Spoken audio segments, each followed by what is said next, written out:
Hey folks, welcome back.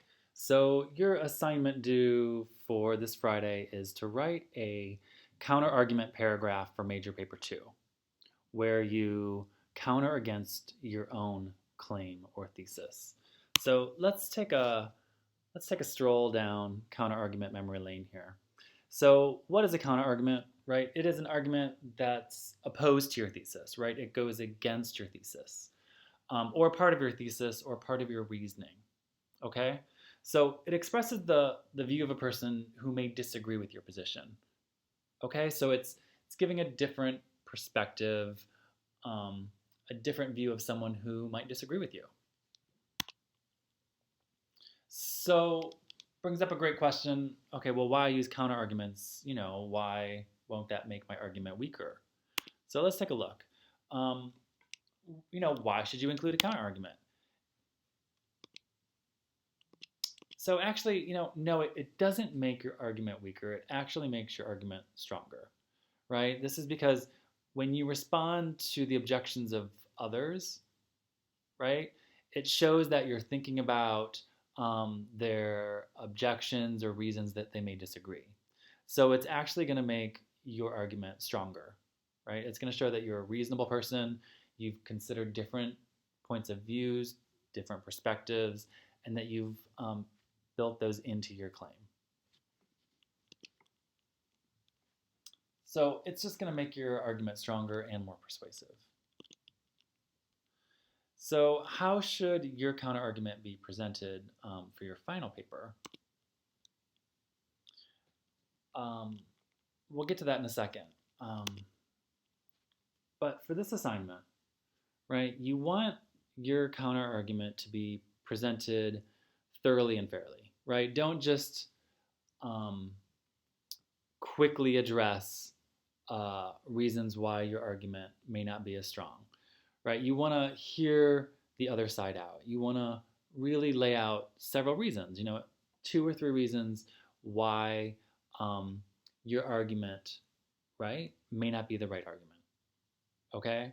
So take a few sentences in this assignment, a whole paragraph, right, for your counter argument to really spell out, okay, this is why someone might disagree with me, right? And then let me address their points after that. So again, the point of the counter argument is to show your reader that you have considered, right, all sides, and that you're going to answer reader objections. And it's easier to respond to a point that you've already spelled out. And again, this builds reader trust, and it makes you a more neutral, credible writer. So again, you really want to make sure you express your counter argument fairly and objectively, right? Ask yourself if that person would actually, right, accept your way of stating this other position. Put yourself in their shoes, and don't use biased language, right? Just be really direct, right? Acknowledge that there's other points of views, right? That is professional writing, is just being direct and neutral. Um, Obviously, right, you believe in your position, so once you give several reasons, right, that counter your original thesis, then you want to come back and say, well, I believe my argument is true because. So you address those weak points, right? This gives you a chance to rebut those weak points. Um, so let me give you an example of how you might do this assignment, right?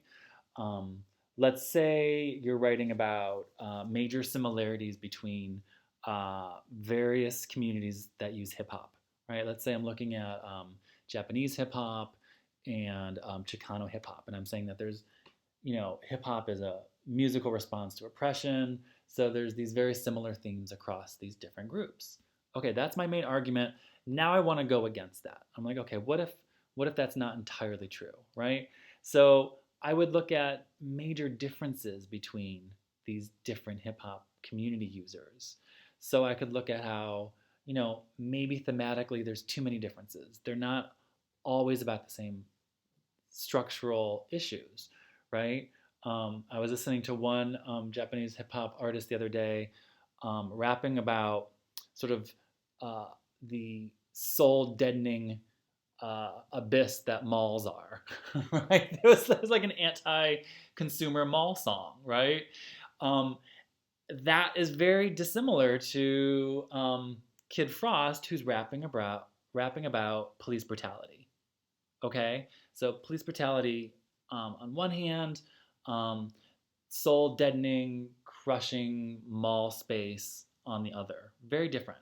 So that would go against my initial argument that there's major similarities between different hip hop users. Um, so that's an example of a counter argument for this major paper. Um, so, take a paragraph, 100, 120 words, and in your final paper, right, in your final MP2, your counter argument can go anywhere except for the conclusion. So your counter argument could go in the introduction, it can go in a body paragraph, it can go right before the conclusion. But generally, you save the conclusion for doing other things than counter arguing. So that's where it'll go in your final paper.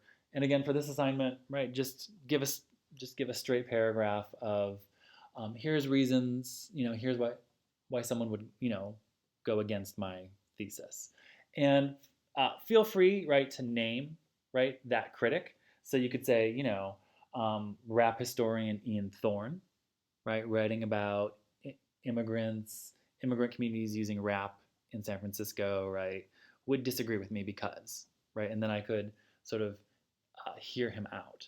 So you want to name real people or real opposition, right? You don't want to just be like, oh, those people would say, like, well, who are those people, right? You want to name credible sources, right? Samantha Control, right, writing in the influence of rap on the Arab Spring, might disagree with me because, right? So you want to name people who disagree with you. Okay, folks, that wraps up another great chat. So if you have any questions, email me. I'm always available for office hours. Looking forward to read your counter arguments. Thanks, folks.